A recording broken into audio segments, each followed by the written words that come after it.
Salut à tous, aujourd'hui grand jour, on emmène 3 des loulous au pré, les 2 autres partiront après. Il est 6h moins 10, on est fatigué, mais au moins on va partir à la fraîche. Donc vous voyez, on est en train de les préparer, ils sont à peu près aussi endormis que nous. Il n'y a que les 2 jujus derrière qui sont en pleine forme. Donc là vous avez mon beau Diabolo qu'on est en train de préparer, Bimbo devant et Tordo derrière. On les fait marcher un petit peu, le temps de mettre Alias et Nanook au pré, et après en route, c'est parti!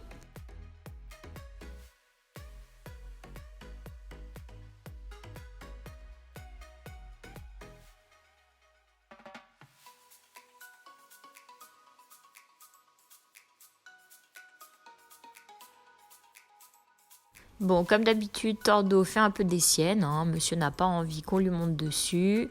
Nous, on est prêts. Diabolo et Bimbo sont déjà au taquet. Vous voyez, il n'aura pas fallu longtemps pour qu'ils se réveillent. Ça y est, Fred est sur Tordo et on est parti!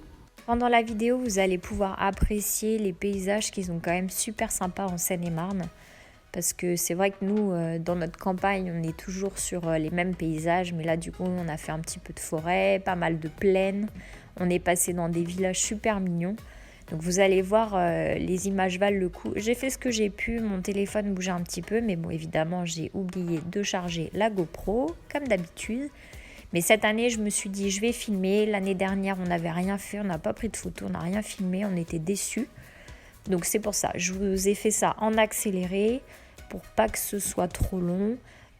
Donc pour vous donner une idée, l'année dernière, la balade s'est faite en 5 heures.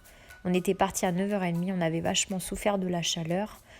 Là, on a mis au final que 3h30 en partant à 6h30, 7h. Donc comme vous pouvez voir, dans chaque village, on a pris la décision de descendre. Comme ça, on les descend, on marche avec eux, ça les fait récupérer. Surtout que Diabolo a eu un petit peu plus de mal cette année que l'année dernière. Il avait du mal à reprendre son souffle, donc on a fait pas mal de pauses.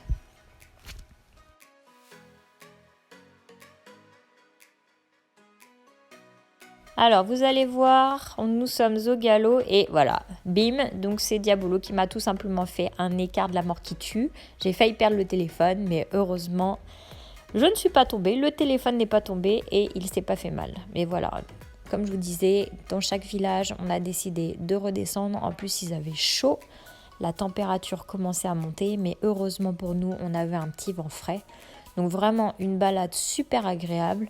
Les chevaux ont été adorables, même s'ils avaient un peu la pêche au début. Mais après, ça s'est calmé, on a pu vraiment apprécier les paysages. Et voilà, ça y est, arrivé au pré, après 3h30, et ça se roule, et ça se roule.